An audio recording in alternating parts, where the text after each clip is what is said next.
Hello दोस्तों, आप लोगों का अपना YouTube channel RKS education official में स्वागत है।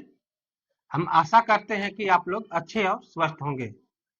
तो साथियों, आज हम बात करने वाले हैं बिहार सरकार के शिक्षा विभाग बिहार सरकार के शिक्षा विभाग द्वारा जारी एक नई अधिसूचना जो 5 अगस्त 2025 को जारी की गई है और ये अधिसूचना है जो डोमिसाइल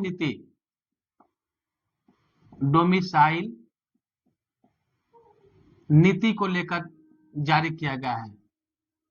मतलब कि जो बीपीएससी ट्री 4.0 में जो नया वैकेंसी आने वाला है उसमें नया डोमिसाइल नीति लागू कर दिया गया है। तो चलो देखते हैं कि ये जो नई डोमिसाइल नीति लागू हुई है किस आधार पर हुई है। तो चलो साथियों, हम देखते हैं कि जो नई डोमिसाइल नीति लागू हुई है किस आधार पर लागू हुआ है। तो इस लागू करने का दो आधार है, एक जाति और दूसरा शिक्षा के आधार पर। मतलब कि एक तो जो पहले से आरक्षण मिलता रहा है जाति के आधार पर और एक शिक्षा के आधार पर डोमिसाइल नीति लागू किया गया है। चलिए देखते हैं इसके बारे में विस्तार से। तो देखते हैं कि पहले से BC, EBC, EBC, ST, SC को पहले से 50% का रिजर्वेशन था। उसके साथ ही ईडब्ल्यूएस के कैंडिडेट को 10% का रिजर्वेशन था। टोटल मिलाकर 60% रिजर्वेशन था। यानी बोला जाए कि टोटल 100 सीटों में 60% यानी 60 पर तो पहले से ही डोमिसाइल नीति लागू था।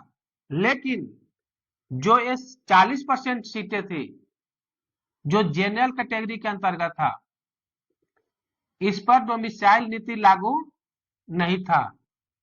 लेकिन इसमें भी एक नीति लागू था, 35% जो आरक्षण था वो बिहार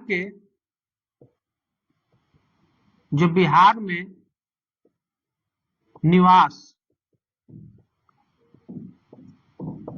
करने वाली अस्थाई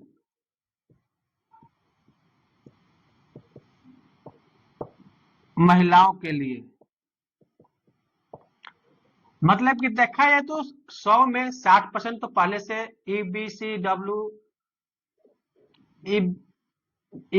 बीसी, एसटी, एससी, ईडब्ल्यूएस के लिए 60% सीटें यानी 60 सीट तो पहले से रिजर्व थी। बचा 40%, 40% में 35% बिहार की अस्थाई महिलाओं के लिए रिजर्व थी। मतलब कि 60 प्लस 14 इतना तो पहले से रिजर्व था। अब देखा जाए तो इसमें जो जनरल की सीटें हैं इसमें 65% सीट पर कौन थे? मेल प्लस अदर स्टेट ये थे। तो जो 40 सीटें बचती थी, 40%, उसमें 65% अगर निकाल दिया जाए तो टोटल बचा 26 सीटें। यानी अगर 100 में देखा जाए तो 26% जो सीट है, यहां पर एक नया डोमिसाइल नीति लागू किया गया है।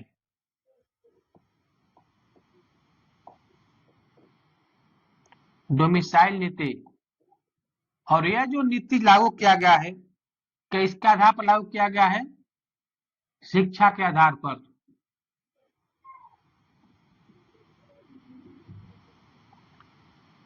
तब मेन ध्यान देने वाली बात यही है कि जो ये डोमिसाइल नीति शिक्षा के आधार पर लागू हुई है तो एक है 40%, बाकी बचा 60%। तो अब देखते हैं कि इसका तात्पर्य क्या हुआ। जो 100 में देखा तो 26% सीटें बच गया था, तो उसमें 40% कि 10वीं एवं 12वीं की शिक्षा जो बिहार सरकार के अंतर्गत लिए हैं, तो उनके लिए 40% सीटें रिजर्व है, यानी कि टोटल जो सीटें बचा 26 जो सीटें बची थी उसमें 10.4 सीटें ये जो 10वीं और 12वीं बिहार सरकार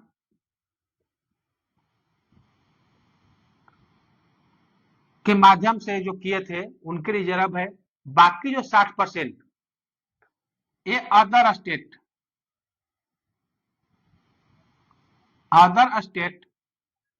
प्लस बिहार। अब यहां गौर करने वाली एक बात और है कि 12वीं और 10वीं तो अदर स्टेट के छात्र भी बिहार से कर सकते हैं। जी हाँ, ये बात तो सही है कि वो 10वीं और 12वीं की शिक्षा बिहार सरकार के अंतर्गत कर सकते हैं, चाहे वो किसी भी स्टेट के हो। अगर वो बिहार सरकार के अंतर्गत 10वीं और 12वीं की स्कूली शिक्षा लिए हैं तो इस रिजर्वेशन के अंतर्गत डोमिसाइल नीति उनको मिलेगी। लेकिन अगर वो बिहार के ही निवासी है, अगर वो बिहार के ही निवासी है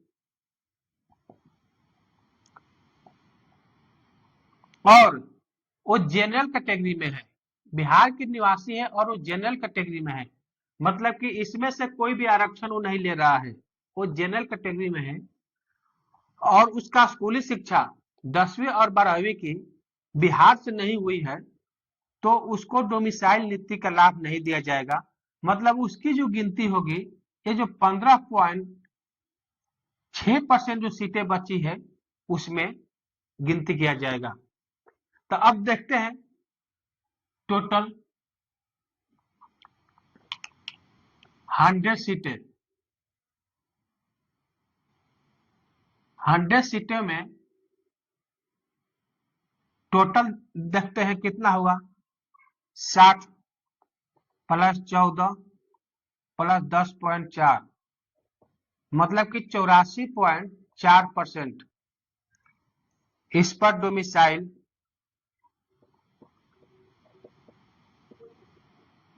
लागू है।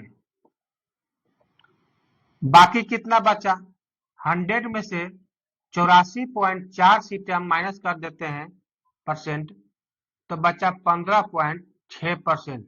ये जो सीटें हैं इस पर डोमिसाइल लागू नहीं है। तो देखते हैं कि 100 में कितना डोमिसाइल है, 84.4%। इस पर डोमिसाइल लागू है। अब 15.6% जो सीटें हैं इस पर डोमिसाइल लागू नहीं है। मतलब कि जो भी, अब देखते हैं कि डोमिसाइल नीति के लिए किन किन को लाभ मिलेगा, उसके लिए क्या क्या शर्तें हैं। तो देखते हैं पहला शर्त, 10वीं एवं 12वीं की शिक्षा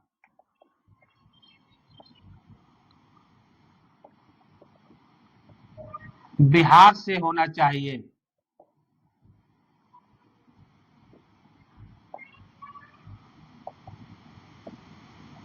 होना चाहिए।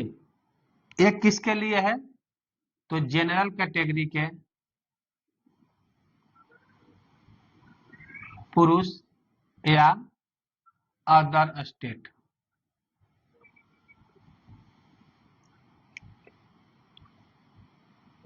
दूसरा क्या है, बिहार का अस्थाई निवासी होना चाहिए। किसको, जनरल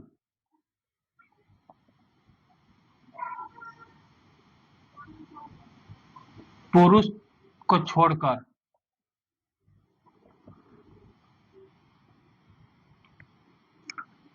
तीसरा, जाति के आधार पर। जाति के आधार पर। मतलब इसका समझते हैं कि अगर किसी को डोमिसाइल नीति, बिहार के डोमिसाइल का लाभ लेना है तो उसकी स्कूली शिक्षा 10वीं एवं 12वीं की शिक्षा बिहार से होना चाहिए, जनरल पुरुष या अदर स्टेट के लिए। दूसरा है बिहार का अस्थायी निवासी होना चाहिए, जनरल पुरुष को छोड़कर। तीसरा है जाति के आधार पर। तीसरा है जाति के आधार पर, मतलब कि तीनों में से अगर कोई भी शर्त अगर कोई पूरा करता है तो उसको डोमिसाइल नीति का लाभ मिलेगा, अगर नहीं पूरा करता है तो उसको सीधी सी बात है कि उसको डोमिसाइल नीति का लाभ नहीं मिलेगा। वैसे कैंडिडेट को 15.6% सीट पर ही अपना दावा पेश कर सकते हैं। अगर ये जानकारी आप लोगों को अच्छी लगी तो हमारे इस चैनल को सब्सक्राइब जरूर करें। धन्यवाद।